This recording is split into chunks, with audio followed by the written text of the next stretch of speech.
ಇಷ್ಟೊತ್ತಾಯ್ತು ಇನ್ನೂ ಅಡುಗೆನೇ ಆಗಿಲ್ವಾ? ಮಿಕ್ಸಿ ಸುತ್ತುತ್ತಿಲ್ಲ, ಹಾಳಾಗಿದೆ ಅನ್ಸುತ್ತೆ. ಅದಕ್ಕೆ ಖಾರ ರುಬ್ಬಕ್ಕಾಗ್ಲಿಲ್ಲ. ಮಿಕ್ಸಿ ಸುತ್ತಾ ಇಲ್ವಾ?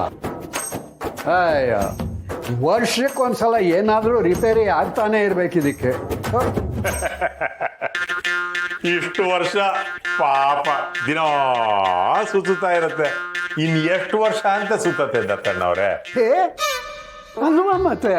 ಅಲ್ಲ, ನಿನ್ನಂಥವನ್ ಮನೇಲಿ ಇಟ್ಕೊಂಡು ಆ ಮಿಕ್ಸಿನ ಯಾಕೆ ಓಡಿಸ್ಬೇಕು? ಅಂದ್ರೆ ನಿಮ್ ಮಾತಿನ ಅರ್ಥ ನಾನ್ ಖಾರ ರುಬ್ಬೇಕು ಅಂತನಾ? ಎಷ್ಟು ಚೆನ್ನಾಗಿ ಅರ್ಥ ಮಾಡ್ಕೊಂಡ್ಬಿಟ್ಟೆ ನೀನು. ನೋಡೋ, ಹೊಟ್ಟೆ ತಾಳ ಹಾಕ್ತಾ ಇದೆ, ಅಡುಗೆ ಇನ್ನೂ ಆಗಿಲ್ಲ, ಬೇಗ ಖಾರ ರುಬ್ಕೊಡು.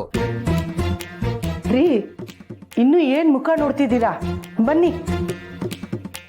ಆಯ್ತು ನೋಡಿ, ಅದು ಒಂದ್ ಆಗ್ಬಿಡ್ಲಿ.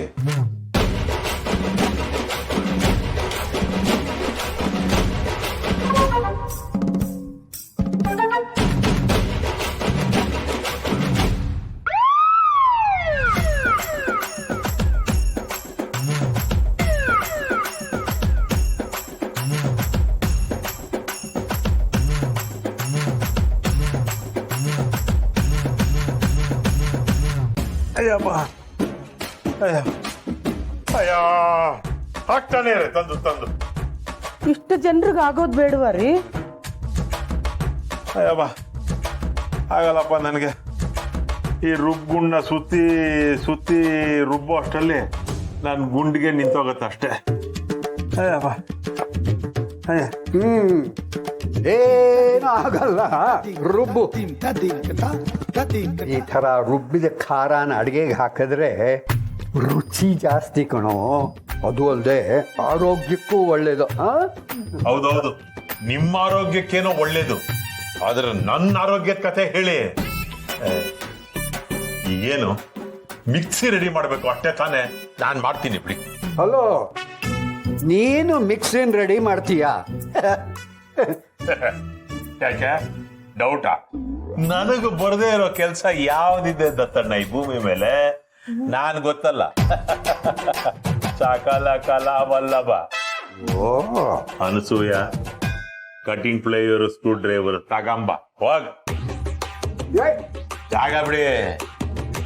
ಈಗ ನೋಡ್ತಾ ಇರಿ, 10 ನಿಮಿಷದಲ್ಲಿ ಮಿಕ್ಸಿ ಓಡ ಹಂಗ್ ಮಾಡ್ತೀನಿ.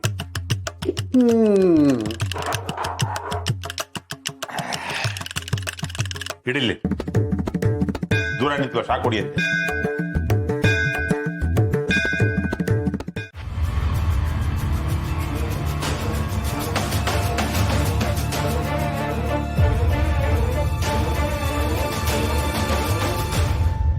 ಇಷ್ಟೆಲ್ಲ ಆದ್ರೂ ನೀವು ಒಂದ್ಸಲ ಆದ್ರೂ ನಮ್ಗೆ ಇನ್ಫಾರ್ಮ್ ಮಾಡ್ಬೇಕಿತ್ತಲ್ವಾ? ಏನ್ ಮಾಡೋದು ಸರ್, ನಾವೇ ನಿಮ್ಗೆ ಇನ್ಫಾರ್ಮ್ ಮಾಡ್ಬೇಕು ಅನ್ಕೊಂಡಾಗ್ಲೆಲ್ಲ ಅಭಿ ಸರ್ ಅಡ್ಡ ಬರ್ತಿದ್ರು.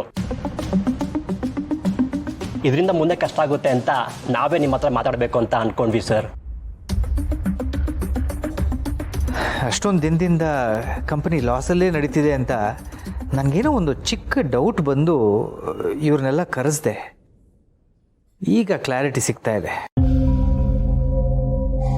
ಹೌದಣ್ಣ, ನೀನೇನು ಅನ್ಕೋತಿದೆಯೋ ಅದು ಸರಿ ಇದೆ. ಅವಿ, ಇನ್ಮೇಲೆ ಈ ಕಂಪ್ನಿನ ನೀನೇ ಹ್ಯಾಂಡಲ್ ಮಾಡು. ಓಕೆ ಸರ್, ಈಗೊಂದು ಸ್ವಲ್ಪ ಸಮಾಧಾನ ಆಯಿತು. ಹೊಸ ಹೋಪ್ಸ್ ಬಂದಿದೆ. ಇನ್ನು ಮುಂದೆ ಎಲ್ಲ ಒಳ್ಳೇದಾಗುತ್ತೆ ಅಂತ ಅನಿಸುತ್ತೆ ಸರ್. ಖಂಡಿತ ನಿಮ್ಮೆಲ್ಲರ ಸಪೋರ್ಟ್ ಇದ್ದರೆ ಎಲ್ಲ ಒಳ್ಳೇದಾಗೇ ಆಗುತ್ತೆ. ಇನ್ನು ಏನೇ ಇಶ್ಯೂಸ್ ಇದ್ರೂ ನನ್ನನ್ನು ನೇರವಾಗಿ ಬಂದು ಕಾಂಟ್ಯಾಕ್ಟ್ ಮಾಡಿ. ಓಕೆ? ಸರಿ ಸರ್, ನಾವೇನ ಬರ್ತೀವಿ.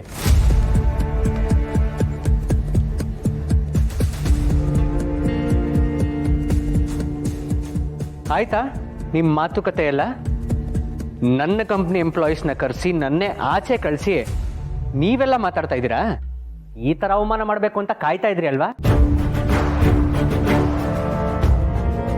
ಅವಮಾನ ಆಗೋದು ನಾವು ಅವ್ರ ಜೊತೆ ಮಾತಾಡಿರೋದ್ರಿಂದ ಅಲ್ಲ, ಕಂಪ್ನಿ ಲಾಸ್ ಆಗಿರೋದ್ರಿಂದ.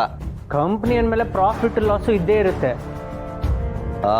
ಹೌದೌದು, ಮನುಷ್ಯ ಅಂದಮೇಲೆ ಬುದ್ಧಿವಂತಿಕೆ ದಡ್ತನ ಎರಡೂ ಇರುತ್ತೆ. ಆದ್ರೆ ಯಾವಾಗಲೂ ದಡ್ತನೇ ಮಾಡ್ತಿದ್ರೆ ಕಂಪ್ನಿ ಹೀಗೆ ಲಾಸ್ ಆಗ್ತಾನೇ ಇರುತ್ತೆ. ಚಿಕ್ಕಪ್ಪ ಏನು ಹೇಳ್ತಿದ್ದೀರಾ? ಹಾಗಿದ್ರೆ ನಾನು ದಡ್ಡನ? ಆ ಮಾತೆಲ್ಲ ಈಗ ಬೇಡ.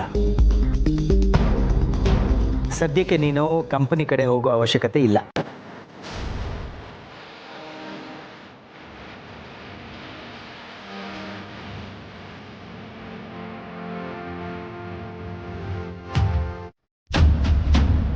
ಏನ ನಾನು ಕಂಪ್ನಿ ಕಡೆಗೆ ಹೋಗೋದು ಬೇಡವಾ?